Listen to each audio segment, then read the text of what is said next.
Dear team, धान जो कि भारत की एक मुख्य फसल है, उसके बारे में हम बात करेंगे, जिसके लिए जुलाई का महीना बहुत ही इम्पोर्टेंट है। जुलाई मंथ में तकरीबन भारत की सभी राज्य के अंदर इसका रोपण की प्रक्रिया, ट्रांसप्लांटेशन की प्रक्रिया स्टार्ट हो जाएगी। तो इसमें जो सबसे बड़ी समस्या फार्मर्स को आती है, वो है खरपतवार की समस्या। और खरपतवारों को कंट्रोल करने के लिए हम कई प्रकार के खरपतवार नाशक देते हैं, जो कि चौड़ी पत्ती वाले नदीन, संकरी पत्ती वाले नदीन और डीला या मोथा जाति के नदीनों को कंट्रोल करने के लिए इस्तेमाल किए जाते हैं, जिसमें कई प्रकार के प्री एमर्जेंट हर्बिसाइड जो कि खरपतवार को उगने से पहले रोकते हैं, जैसे कि erase, erase plus, erase strong, या पोस्ट एमर्जेंट हर्बिसाइड जैसे कि क्यूबेट जो कि खरपतवार को आने के बाद रोकते हैं। ये प्रोडक्ट NACL की तरफ से हम फार्मर्स तक लेके जाते हैं। उसके अलावा जो एक महीना रहता है क्रॉप का, उसमें सबसे इम्पॉर्टेंट PGRs का रोल रहता है, क्योंकि ये कल्ले बनने की अवस्था में PGRs का जो इस्तेमाल है वो फार्मर आमतौर पे सभी स्टेट्स में करता है, जिसमें हमारे पास गैलेंट और अटॉनिक है। उसके बाद सबसे जो इम्पोर्टेंट पेस्ट का अटैक आता है वो है स्टेम बोरर। स्टेम बोरर का अटैक आमतौर पे जब फसल 20 से 25 दिन की होती है उस टाइम पे आता है। उसके लिए हमारे पास नागार्जुना 4G है, फ्यूरी है और सुरक्षा GR भी हम लोग दे रहे हैं।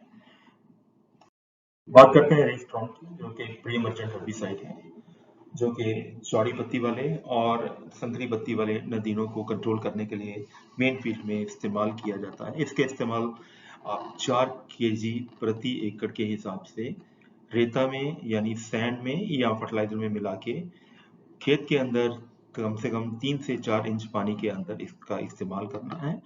और ये कम से कम 3 दिन के लिए उसके अंदर कोई नया पानी हमें नहीं देना है, और जो पानी उसके अंदर है उसको बाहर नहीं जाने देना है।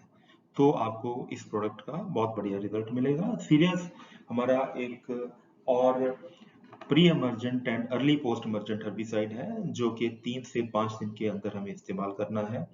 अगर हम इसका इस्तेमाल इरेज के साथ करते हैं, इरेज 500 ml और इस सीरीज 12 ग्राम के साथ, तो हमें कई प्रकार के जो ब्रॉडली वीड्स हैं यानी चौड़ी पत्ती वाले नदीन, सेजेस यानी डीला जाति के नदीन और ग्रेसेस यानी संकरी पत्ती के नदीनों से हमें छुटकारा मिलता है। इसका इस्तेमाल जब भी आप करें, खेत में 3 से 4 इंच पानी खड़ा होना चाहिए और 3 दिन वो पानी ना तो खेत से बाहर जाना चाहिए और ना ही 3 दिन खेत के अंदर नया पानी लगाना चाहिए। उसके बाद हम बात करते हैं PGRs में गैलेंट EG की। गैलेंट जो है ये 15 से 20 दिन के आसपास हमें इस्तेमाल करना है। ये बेटर वेजिटेटिव ग्रोथ के लिए है। वेजिटेटिव ग्रोथ क्योंकि ये कल्ले बनने की अवस्था में ये प्रोडक्ट बेहतर काम करता है। इसका जो इस्तेमाल है वो 4 किलो प्रति एकड़ के हिसाब से जब आप फर्स्ट यूरिया की किश्त देते हैं उस टाइम पे इस्तेमाल कर सकते हैं। जब भी इस्तेमाल करें खेत के अंदर पानी होना जरूरी है। उसके बाद हम बात करते हैं स्टेम बोरर या कई बार लीफ होल्डर का अटैक आता है। यह अटैक 15 से 25 दिन की फसल के अंदर आता है।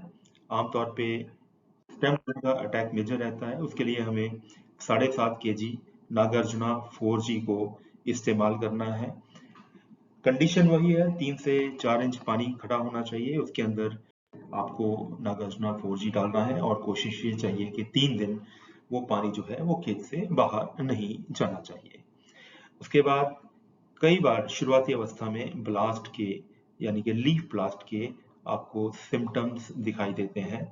अगर ऐसा कहीं दिखाई दे तो आपको 120 ग्राम सेवक प्रति एकड़ के हिसाब से जो शुरुआती अवस्था है उसके लिए इस्तेमाल करना है।